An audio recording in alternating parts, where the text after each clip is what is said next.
where I'm from in the Cotswold in England is quite renowned for its game shooting. So there'd always be shoots going on of pigeon, pheasants. There was lots of sort of deer and roebucks around.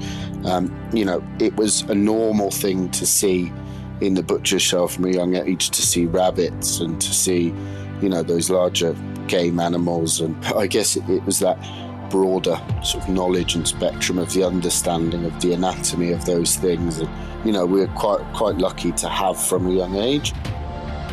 This is the Deep in the Weeds podcast. I'm Anthony Huckstep. Life can change in an instant. The journey you expected can detour both by circumstance or by choice. Life is about moments, and any given moment or experience can alter your path forevermore. It can lead you to a life you never anticipated. Stuart Toon is the head chef and co-owner of Rocker in Bondi. Stuart, how are you going? Very well, thank you. Huck, how are you? I'm good. You opened Rocker a couple of years ago now. It's been a pretty wild ride for a couple of years. How's things at the moment? Good, very good at the moment. Busier than ever, sort of out of all the year of madness and uncertainty and unknowing, but very positive for now. And we're all of us are happy and cracking on, and joys of Bondi winter ahead. But there's not much you can do to change the seasons, unfortunately. Well, you never envisaged living in Australia, and now you have one of the most popular venues in Bondi. Well, tell us about that period of time when you made the transition from the UK to actually, and you decided to stay in Australia. So I worked a long time with the Jamie Oliver group and opened a lot of restaurants for him around the UK and around the world. And a little opportunity popped up just to come for what I thought was a holiday to sort of oversee an opening of one of the restaurants here in Brisbane. I came and it went 1 month, 2 months, 3 months. And then I thought, it's a bit better here. So I sort of just ended up staying. That was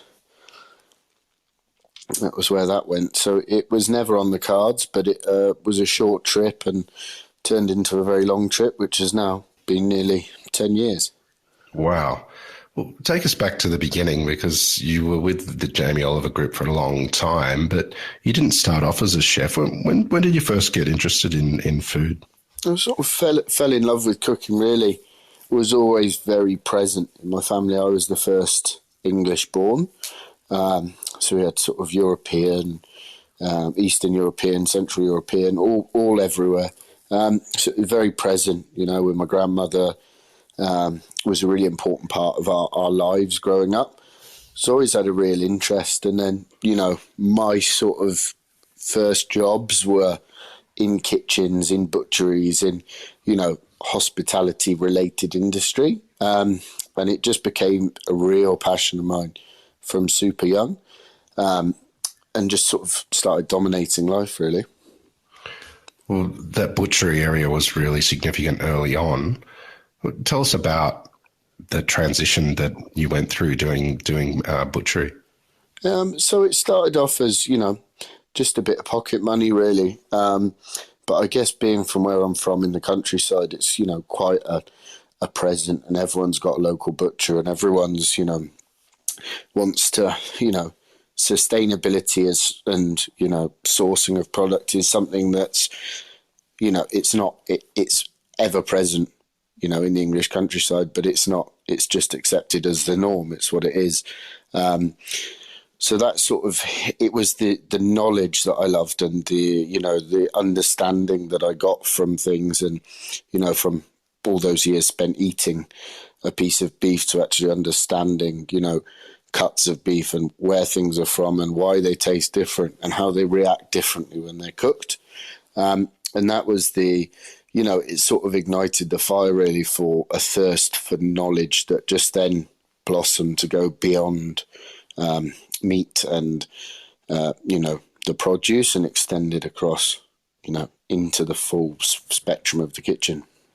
One of the interesting things about the UK compared to Australia is the prevalence of game birds, and you had a lot of experience butchering them at a young age. Well, tell us about some of the different species that you learnt to butcher in those times.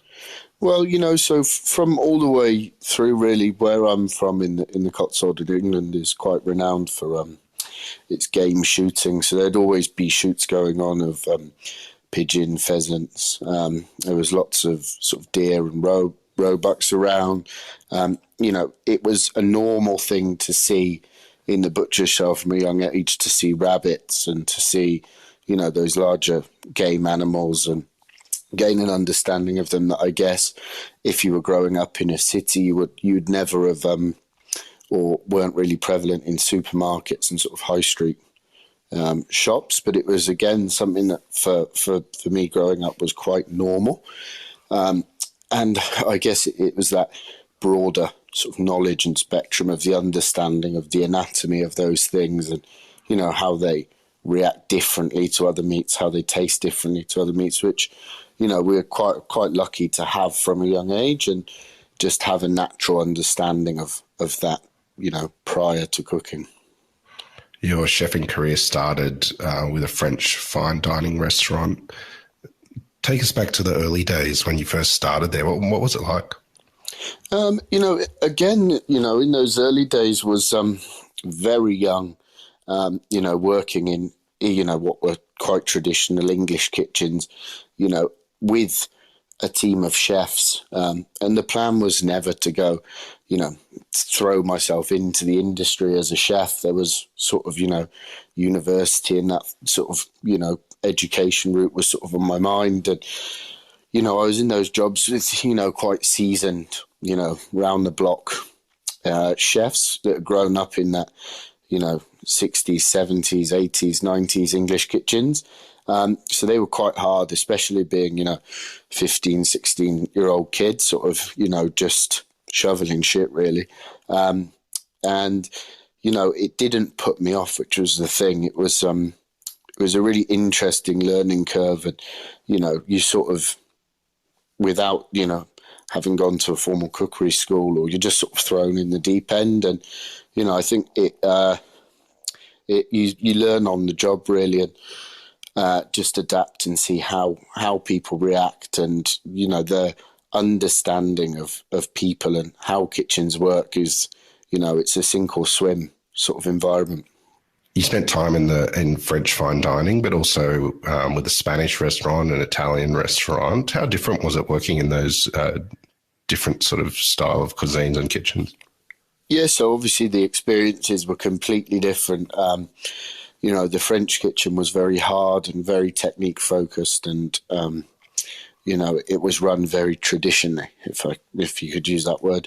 The Spanish restaurant was owned by friends of mine, their parents, so they both worked as a couple, and it was a super high energy, passion driven project. It wasn't as sort of leaned on. It was very casual tapas, so it wasn't leaned on technically as much as the French restaurant. And then working through sort of, I guess deli style Italian kitchens as well, which were super produce driven. So yeah, such a broad spectrum of, engagement in such a short time. You spent a lot of time in the Jamie Oliver group. You were in fact a head chef at a really young age within that group. How did your role in the group begin? So I was actually studying a degree in graphic design, and decided that, I was sort of trying to nullify this passion for food, and, was doing the boring route, and, I'll go to uni, I'll keep mum happy. And then, I thought when I was 18, I went, I'll go on MasterChef, I'll give it a crack. I'll apply and see how it goes. So I ended up getting quite far in that, and meeting guy Gennaro Contaldo, who was Jamie's, first head chef and mentor at New Street. And then off the back of that show was, a sort of call that was, Jamie's opening restaurants, and it was at a time when it was, he wasn't as prominent public figure. People knew who he was, but he wasn't global. So I started there, relatively young, when there were just a few restaurants and, maybe a couple of hundred employees, and it just skyrocketed. So I think it went, within 3 or 4 years, there were 30 venues. It changed from, a small thing to a massive thing. It just, the public went wild for it, and there were queues out the door of everything. So my, role changed. My progression was huge through the company in such a short space of time. Was, from running one restaurant to running 2 restaurants to travelling the UK to open, a restaurant every 3 months to travelling the world opening restaurants, in a very short space of time, at such a young age. So, the learning curve was steep, but it was a super fun ride. He's one of the most well-known chefs on the planet. But what's it like working with Jamie Oliver and in that big group? It was, it was amazing. And I think, there's a lot of people, and, we were in it early on. So, there was a real personal connection, at the start, and, the passion and the energy that he had, in the business. The produce we were using, was sort of, the same produce that Michelin-starred restaurants in London were using, and we were using the same sort of gear, churning out 1,000 covers a day from fresh. So it was, the connection was there early on. So it's amazing. I still see him, as a bit of a food hero and as a bit of a mentor and an idol. And then, there's thousands of people around the world now that are in that same boat. But yeah, just like a really great bloke. And we sort of caught, I think I would never have thought he expected things to go, as sort of quickly as they did. And, that sort of global acknowledgement and recognition. So it was, I think we were all on it at the same time. No one ever expected it to, go as it did. And yeah, it was fun, very fun. You started with the Brisbane site, but worked your way through many of the Jamie Oliver restaurants around Australia. What were some of the challenges involved in translating that to the Australian dining landscape? Well, I think when we got here, when I arrived, there was, we'd been sort of doing it for a very long time, and it was the same business, but very different clientele, very different product, very different. Everything was the same, but different. So it was adapting a lot to the way that the industry holistically is in Australia. Was quite challenging. Again, it was something that was something we had to do for Dubai, for Bali, for Hong Kong, it was the same day to day, but with a very different culture, a very different industry standard, a very different supply chain. So it was about just, finding the balance between, what you had to put in place to achieve the same outcome. What did you think about Australian cuisine when you first got here? Did it surprise you what was on offer? So I think, I was quite surprised by Australian cuisine, in itself and how it had come about. It was, it did surprise me, how it managed to create, this have its own individual sort of feel and sense, yet have such a heavy influence from so many different cuisines. It's and some of my sort of first dining experiences in Australia, still some of my favourite restaurants today. So, yeah, I love it, and I still think it's got so much growth and sort of reputation, that it deserves worldwide, sort of to come. Having worked all over Australia for the Jamie Oliver restaurant group, you decided to call Sydney home. What led to that decision? It's a time and place thing, I think. For me, it was just what felt right. I loved all the places I worked around Australia for their own reasons, but Sydney, I guess, was that happy medium. There was sort of the beach and the people and the weather, and I made a lot of really solid friends here.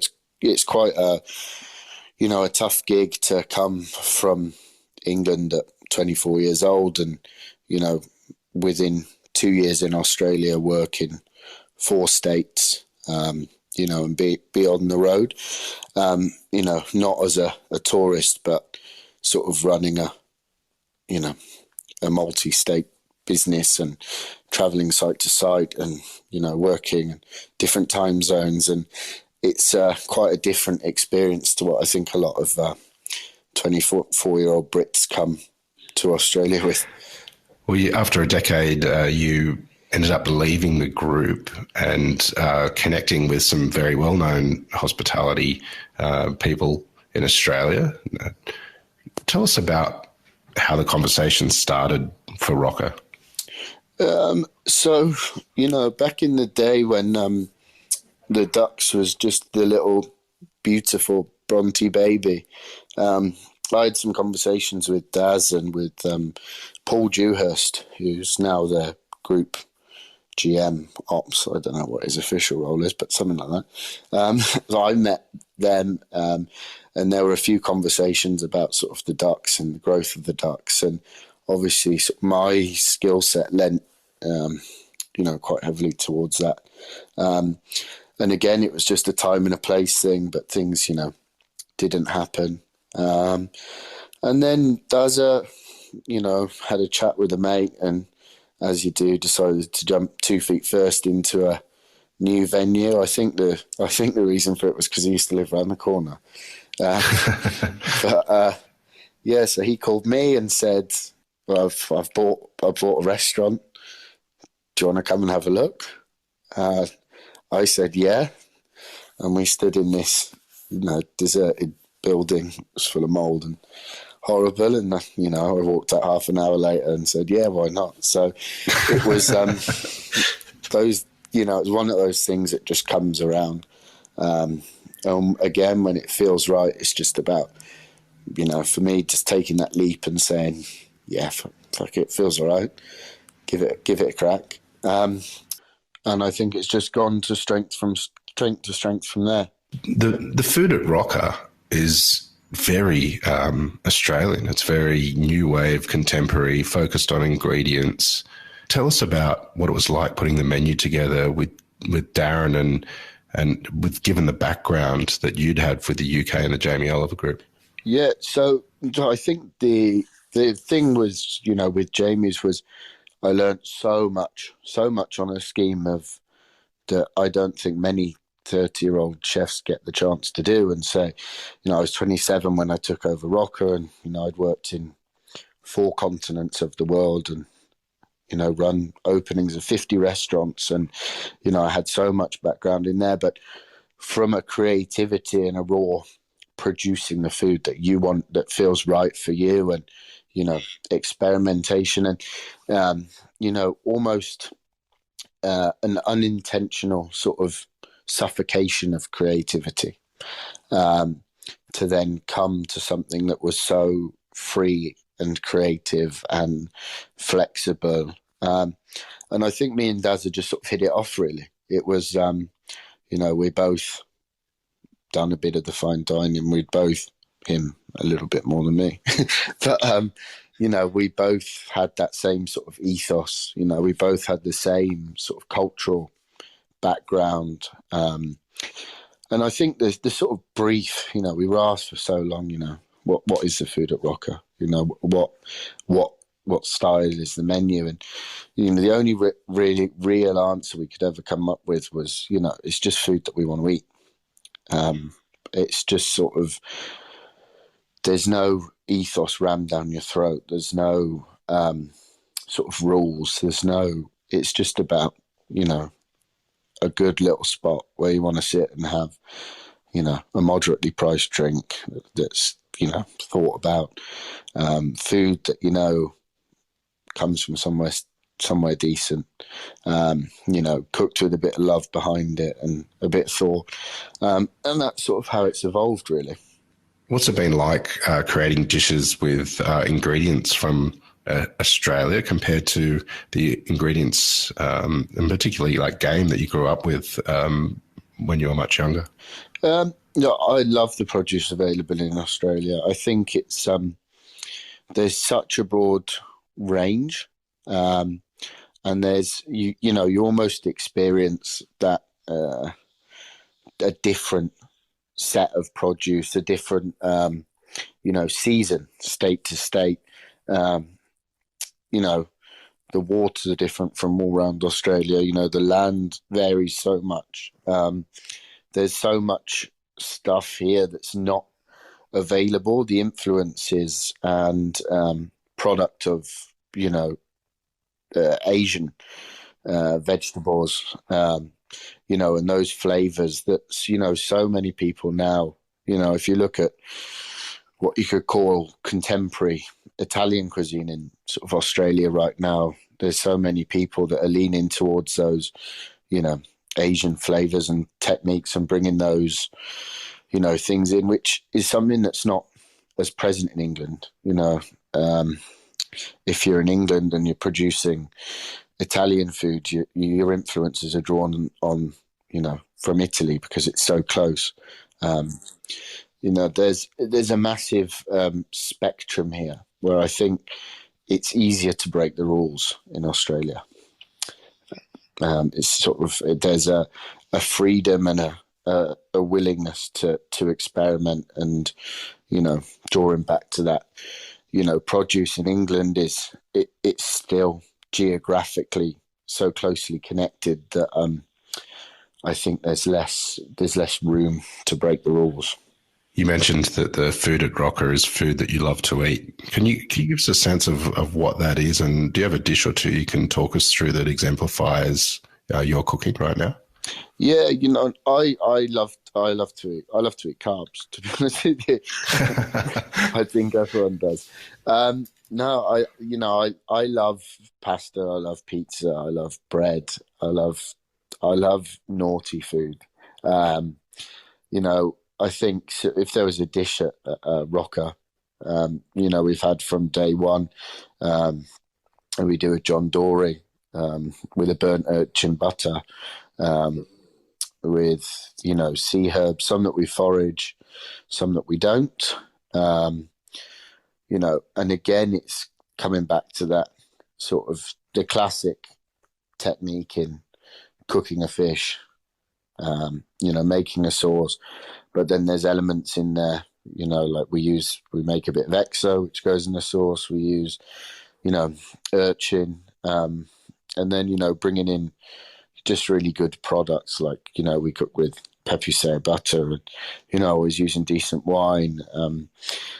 I guess that's what the food that we're trying to produce is just, again, not forcefully pushing an ethos onto someone, but just sitting back and comfortably saying, yeah, this is legit. You've had a really fascinating career being part of a giant global group and then switching to a small local restaurant in a thriving suburb. What's been some of the challenges in running a smaller venue that is reliant on so much creativity and but has so much of yourself in it compared to the days of the Jamie Oliver Group? Yeah, absolutely. I think it's a challenge, but I think as well it's a challenge that is worldwide now. The sort of chef pool that have come from that sort of old school Jamie's group, from places like Padella Pasta on a similar sort of scheme, happening in London right now, even in Sydney and in Australia. The amount of people that have come from that sort of school of Jamie, I guess, through the 15 program, and they're all worldwide now. There's people everywhere, sort of, that you sort of do your thing with Jamie under the radar, and it's never you. It's never what you want to do or whatever, but you're just sort of sitting there quietly learning, observing. And I think all those people now that have come out of that environment with, a really solid business background, a really sort of solid cultural background, I think is the biggest thing. And that's what I love. And it's when you can do it on a massive scale and manage 100 staff, to flip it on its head and go, right, there's 5 of us in the kitchen.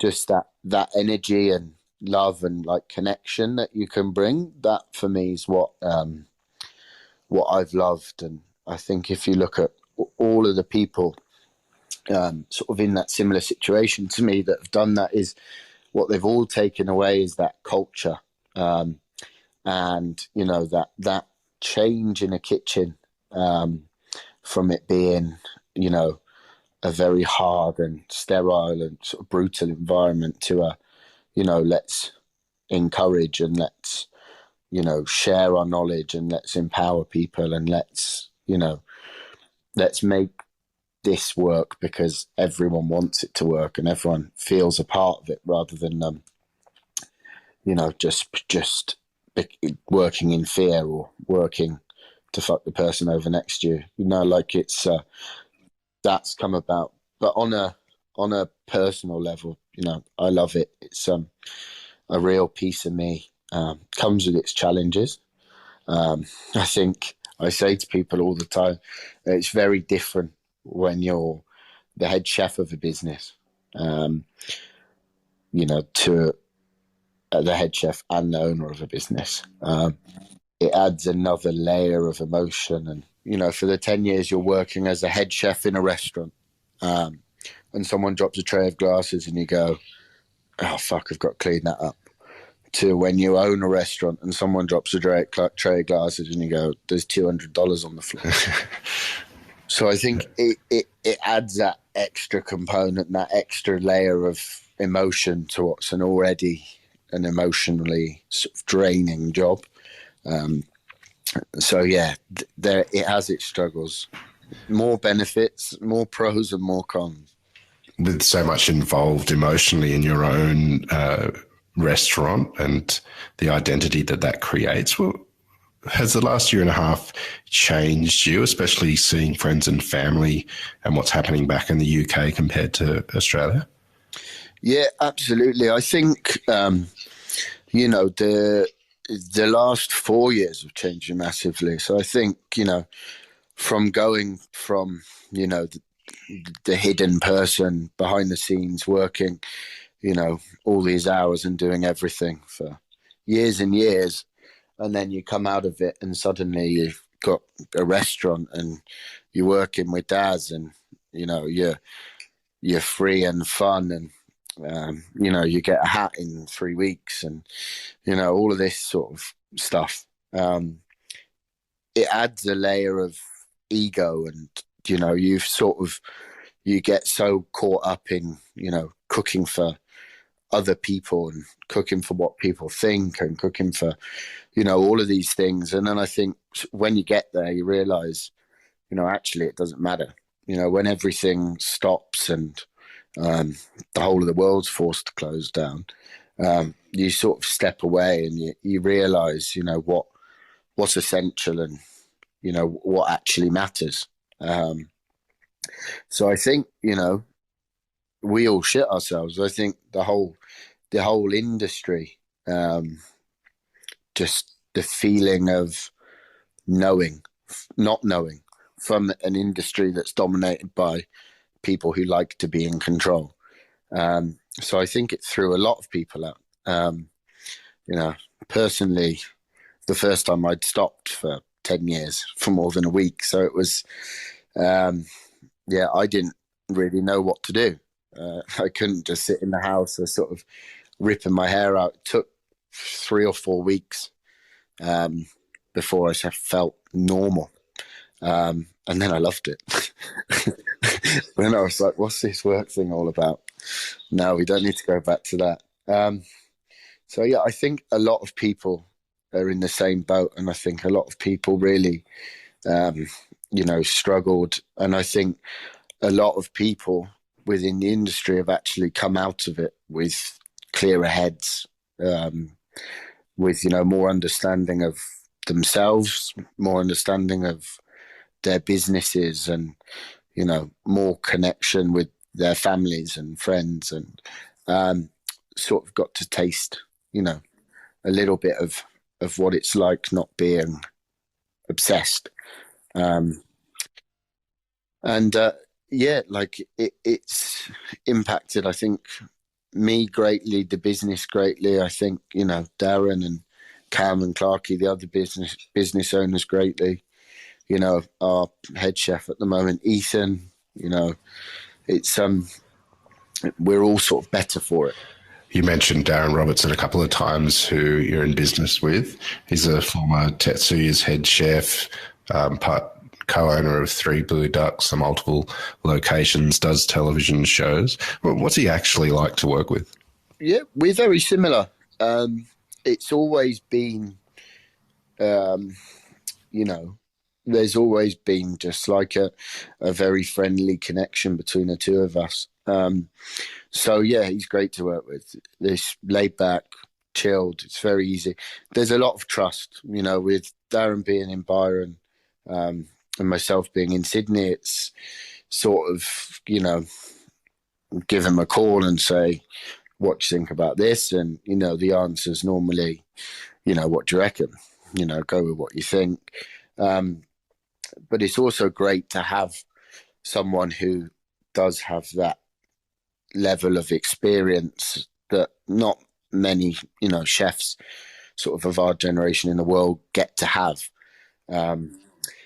as a sort of close friend, business partner, mentor at such a young age. It's amazing. It's something that I don't even think he realizes he does it. But, it's just having that person there that you can say, Daz, I've never done TV before. Like, I've got to go and do this live thing. I'm shitting myself. And it's like, to him is normal. But to have a normal bloke telling you that something that isn't normal is normal just makes it seem normal. With the incredible understanding that you have to open multiple restaurants and run them through the Jamie Oliver Group, is there any thoughts to expand the Rocker offering and do something more down the track? Yeah, look, we have had sort of conversations between us, particularly over the last year, to look at a Rocker number 2 potentially. I think there are also, there's 4 of us that own the business. There's also a lot of staff members that have sort of become more than staff members. And I think there is a feeling between everyone where, it might not be Rocker. It might be something completely different. But there is a sort of, I think, a sort of understanding there that there's more there. So yeah, I think it will be really fruitful. We all get on really well. It's a very honest and open sort of, it's like a bunch of mates really. So yeah, you never know. You never know. This is one thing this year's taught us, is you never know. But yeah, we all get on really well. So potentially there's something there, and I think we'd all be keen to give something a nudge one day. Well, I think there'd be a lot of people very keen to experience another restaurant by you guys, given the popularity of Rocker. Stuart, we've loved having you on Deep in the Weeds today to share your story. Please keep in touch, and we'll catch up again soon. Amazing. Thank you. I'll see you soon. Bye-bye. This is the Deep in the Weeds podcast. I'm Anthony Huckstep. Stay tuned as we share the stories of Australia's hospo community, suppliers and producers in search of hope during this pandemic. Special thanks to executive producer Rob Locke for making this all happen. Follow us on Instagram at Deep in the Weeds Podcast, or email us at podcast@deepintheweeds.com.au. Stay safe and be well.